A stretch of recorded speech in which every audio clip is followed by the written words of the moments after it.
سامعین، لندن ایک ایسا شہر ہے جہاں آپ کو بیک وقت زندگی کے مختلف رنگ نظر آئیں گے۔ ان میں لندن کے تاریخی میوزیم بطور خاص قابل ذکر سمجھے جاتے ہیں۔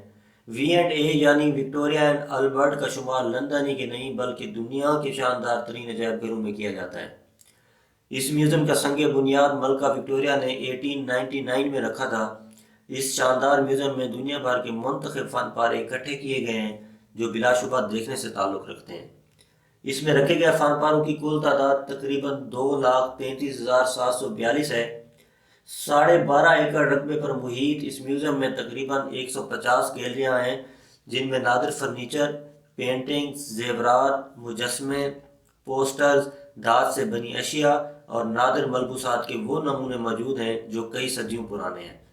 ان تمام اشیاء کو کسی مخصوص تھیم، علاقے یا ان کی قدامت کی بنا پر مختلف گروپس میں بانٹ کر سجایا گیا ہے۔ سامعین، اگر نادر اور نایاب پینٹنگز کا ذکر کیا جائے تو یہاں 15ویں صدی عیسوی میں بنائے گئے معروف سائمن رافیل کارٹونز کے علاوہ کئی ممالک سے تعلق رکھنے والی تصاویر موجود ہیں۔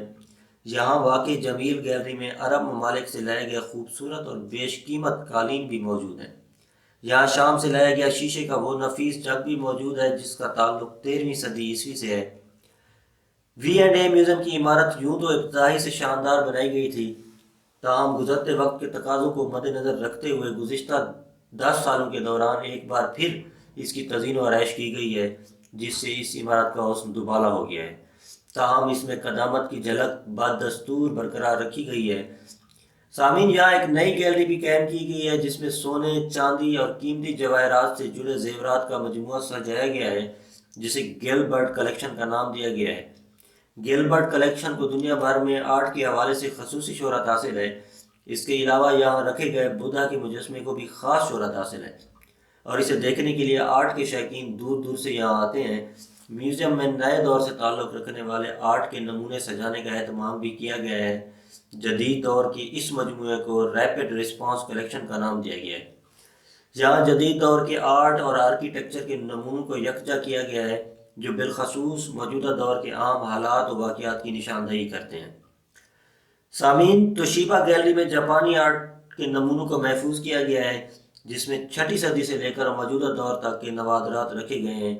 ان میں وہ پہلا واک مین بھی شامل ہے جو ایک مشہور جاپانی کمپنی نے تیار کیا تھا اور دنیا بھر میں جسے بے حد مقبولیت حاصل ہوئی تھی۔ یہی نہیں بلکہ جاپان میں بنایا گیا پہلا رائس کوکر بھی اس کلیکشن میں شامل ہے۔ اس میں کوئی شک نہیں کہ ان تمام اشیاء کو دیکھنا آپ کے لیے ایک یادگار تجربہ ثابت ہوگا، اور یہ کہنا غلط نہ ہوگا کہ لندن کی سیر اس وقت تک مکمل نہیں ہوتی جب تک اس تاریخی عجائب گھر کی سیر نہ کر لی جائے۔